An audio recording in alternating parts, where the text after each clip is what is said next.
আসসালামু আলাইকুম রহমতুল্লাহি বরকাতুহ। বিসমিল্লাহির রহমানির রহিম। আজকে আমি বুখারী শরীফের কিতাবুল আদাব বা শিষ্টাচারের অধ্যায় থেকে কিছু হাদিস অধ্যয়ন করব। প্রথমত হাদিস 1961 নম্বর। ওমর বিন খাত্তাব রাদিয়াল্লাহু আনহু থেকে বর্ণিত, তিনি বলেন, রাসূলুল্লাহ সাল্লাল্লাহু আলাইহি ওয়াসাল্লামের নিকট কিছু সংখ্যক যুদ্ধবন্দী আসলো। যুদ্ধবন্দীর মধ্যে এক মহিলাও ছিল। তার স্তন থেকে ফোঁটা ফোঁটা দুধ ঝরছিল। বন্দীদের মধ্যে কোনো শিশু পেলেই সে তাকে জড়িয়ে ধরে দুধ পান করাত। রাসূলুল্লাহ সাল্লাল্লাহু আলাইহি ওয়াসাল্লাম আমাদেরকে বললেন, তোমরা কি মনে করো এই মহিলা তার আপন সন্তানকে আগুনে নিক্ষেপ করতে পারে? আমরা বললাম, না, ক্ষমতা থাকলেও সে কখনো তা করতে পারবে না। তিনি বললেন, এই মহিলা তার সন্তানের প্রতি যতটা দয়াপরবশ, আল্লাহ তার বান্দাদের প্রতি তার চেয়েও অনেক বেশি দয়াপরবশ। আমরা সবসময় আল্লাহর কাছে তার দয়া এবং ক্ষমার জন্য প্রার্থনা করব এবং বেশি বেশি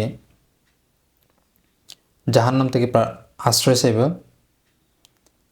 এবং জান্নাত প্রদানের জন্য দোয়া করব।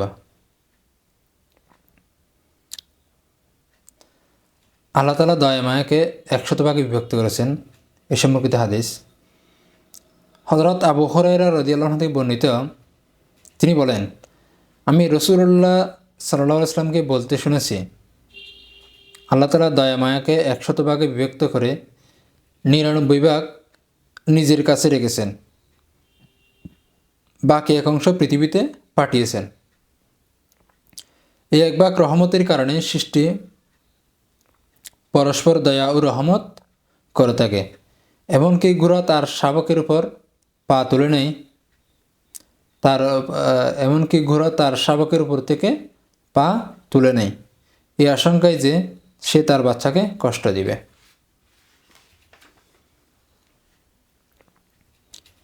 পরবর্তী হাদিস, কোনো ব্যক্তি তার পিতামাতাকে গালি দিবে সম্পর্কিত আব্দুল্লাহ বিন আমর রাদিয়াল্লাহু আনহু থেকে বর্ণিত, রাসূলুল্লাহ সাল্লাল্লাহু আলাইহি ওয়াসাল্লাম বলেন, কবিরা গুনাহের সমূহের মধ্যে সবচেয়ে বড় কবিরা গুনাহ হলো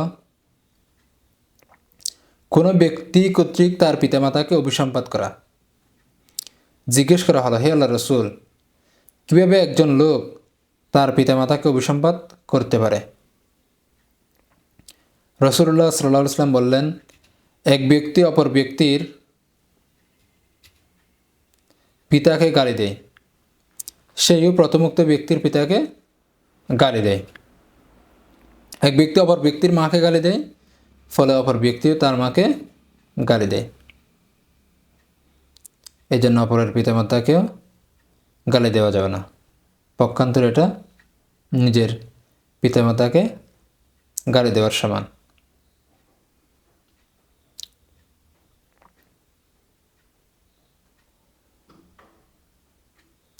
সর্বাধিক উত্তম ব্যবহার পাওয়ার অধিকারী কে? এটি বহুল প্রসিদ্ধ হাদিস।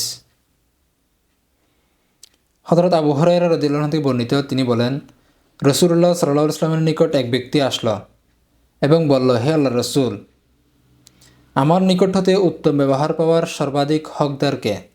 তিনি বললেন, তোমার মা। লোকটি বলল, এরপর কে? তিনি বললেন, তোমার মা। সে বলল, এরপর কে? তিনি বললেন, তোমার মা। লোকটি পুনরায় জিজ্ঞেস করল, এরপর কে? তিনি বললেন, এরপর তোমার পিতা। আর আত্মীয়তার সম্পর্ক ছিন্ন করা সম্পর্কিত একটি হাদিস 1956 নম্বর হাদিস বুখারী শরীফের। জুবাইর বিন মুতাইম রাদিয়াল্লাহু আনহু থেকে বর্ণিত, তিনি বলেন, আমি রাসূলুল্লাহ সাল্লাল্লাহু আলাইহি ওয়াসাল্লামকে বলতে শুনেছি, আত্মীয়তার সম্পর্ক ছিন্নকারী জান্নাতে প্রবেশ করবে না। এরপর 1957 নম্বর হাদিস হযরত আবু হুরায়রা রাদিয়াল্লাহু আনহু থেকে বর্ণিত, রাসূলুল্লাহ সাল্লাল্লাহু আলাইহি ওয়াসাল্লাম বলেন, রাহিম শব্দটির উৎপত্তি রহমান থেকে। আল্লাহ তাআলা তাকে বললেন, যে ব্যক্তি তোমার সাথে সম্পর্ক ঠিক রাখবে আমি তার সাথে সম্পর্ক ঠিক রাখব, আর যে ব্যক্তি তোমার সাথে সম্পর্ক ছিন্ন করবে আমিও তার সাথে সম্পর্ক ছিন্ন করব।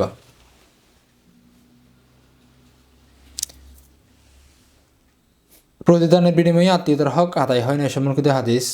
আব্দুল্লাহ বিন আমর রাদিয়াল্লাহু আনহু হতে বর্ণিত, তিনি বলেন, রাসূলুল্লাহ সাল্লাল্লাহু আলাইহি ওয়াসাল্লাম বলেছেন, প্রতিদানের বিনিময়ে যে আত্মীয়তার সম্পর্ক ঠিক রাখে সে প্রকৃতপক্ষে আত্মীয়তার সম্পর্ক রক্ষাকারী নয়।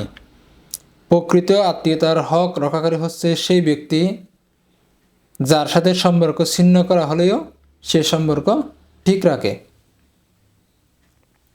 সন্তান সন্ততিকে স্নেহ করা বা চুমু দেওয়া সম্পর্কিত হাদিস। আয়েশা রাদিয়াল্লাহু আনহা হতে বর্ণিত, তিনি বলেন, জনৈক গ্রাম্য লোক রাসূলুল্লাহ সাল্লাল্লাহু আলাইহি ওয়াসাল্লামের নিকট এসে বলল, তোমরা কি সন্তানদেরকে চুম্বন করো? আমরা তো তাদেরকে চুম্বন করি না। রাসূলুল্লাহ সাল্লাল্লাহু আলাইহি ওয়াসাল্লাম বললেন, আল্লাহ যদি তোমার অন্তর থেকে রহমত ছিনিয়ে নেন তাহলে আমি কী করতে পারি? সন্তানদের প্রতি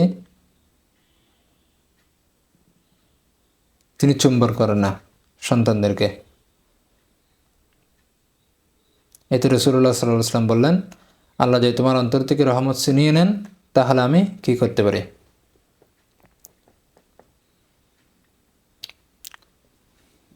পরবর্তী হাদিস, মানুষ এবং চতুষ্পদ জন্তুর উপর দয়া পর্ব সভা সম্পর্কিত। হযরত আবু হুরায়রা রাদিয়াল্লাহু আনহু থেকে বর্ণিত, একদা তিনি বলেন, একদা রাসূলুল্লাহ সাল্লাল্লাহু আলাইহি ওয়াসাল্লাম নামাজে দাঁড়ালেন, আমরাও তার সাথে নামাজে দাঁড়ালাম। তখন একজন গ্রাম্য লোক নামাজরত অবস্থায় বলল, হে আল্লাহ, আমার এবং মুহাম্মদের উপর রহম করো, আমাদের সাথে অন্য কাউকে রহমতের মধ্যে শামিল করো না। সালাম পেরিয়ে রাসূলুল্লাহ সাল্লাল্লাহু আলাইহি ওয়াসাল্লাম গ্রাম্য লোকটিকে বললেন, তুমি একটি প্রশস্ত বস্তুকে সংকীর্ণ করে দিলে। আল্লাহর রহমত হচ্ছে অনেক প্রশস্ত, তিনি এটাকে সংকীর্ণ করে দিলেন। নোমান বিন বশীর রাদিয়াল্লাহু আনহু বর্ণিত, তিনি বলেন, রাসূলুল্লাহ সাল্লাল্লাহু আলাইহি ওয়াসাল্লাম বলেন, পরস্পরের প্রতি দয়া মায়া ও ভালোবাসা প্রদর্শনে এবং পরস্পরের প্রতি সহানুভূতিশীল হওয়ার ক্ষেত্রে তুমি ইমানদারদেরকে একটি দেহের মতো দেখতে পাবে। দেহের কোনো অঙ্গ অসুস্থ হলে গোটা দেহ অনিদ্রা এবং জ্বরে তার শরীক হয়ে যায়। মুমিনদেরকে হতে হবে একটি অঙ্গের মতো, একজন ব্যথা পেলে আরেকজন ব্যথা পাবে। ঘৃণা, হিংসা এগুলো মুসলমানের মধ্যে থাকা উচিত নয়। আনাস বিন মালিক রাদিয়াল্লাহু আনহু বর্ণিত, রাসূলুল্লাহ সাল্লাল্লাহু আলাইহি ওয়াসাল্লাম বলেন, কোনো মুসলিম একটি বৃক্ষ রোপণ করলে এবং তার ফল কোনো মানুষ বা পশু ভক্ষণ করলে এর বিনিময়ে সে সৎকার সওয়াব পাবে। জারির বিন আব্দুল্লাহ রাদিয়াল্লাহু আনহু বর্ণিত, রাসূলুল্লাহ সাল্লাল্লাহু আলাইহি ওয়াসাল্লাম বলেন, যে ব্যক্তি দয়া করে না তার প্রতিও দয়া করা হয় না। এরপরের হাদিস, প্রতিবেশীর হক আদায়ের উপদেশ। সবগুলোই বুখারীর হাদিস, সহিহ হাদিস। আয়েশা রাদিয়াল্লাহু আনহা বর্ণিত, রাসূলুল্লাহ সাল্লাল্লাহু আলাইহি ওয়াসাল্লাম বলেন, জিবরিল আমাকে প্রতিবেশীর ব্যাপারে এত ওসিয়ত করতে থাকলেন যাতে আমার ধারণা হলো অচিরেই প্রতিবেশীকে আমার ওয়ারিস বানিয়ে দিবেন। যে ব্যক্তির অনিষ্ট থেকে তার প্রতিবেশী নিরাপদ নয়। এ সম্পর্কিত রাসূলুল্লাহ সাল্লাল্লাহু আলাইহি ওয়াসাল্লাম বলেছেন, আল্লাহর শপথ, সেই ব্যক্তি প্রকৃত মুমিন নয়। আল্লাহর শপথ, সেই ব্যক্তি মুমিন নয়। আল্লাহর শপথ, সেই ব্যক্তি মুমিন নয়। জিজ্ঞেস করা হলো, হে আল্লাহর রাসূল, কে ওই ব্যক্তি? তিনি বললেন, যে ব্যক্তির অনিষ্ট হতে তার প্রতিবেশী নিরাপদ নয়। প্রতিবেশীদের প্রতি অনিষ্ট করা যাবে না।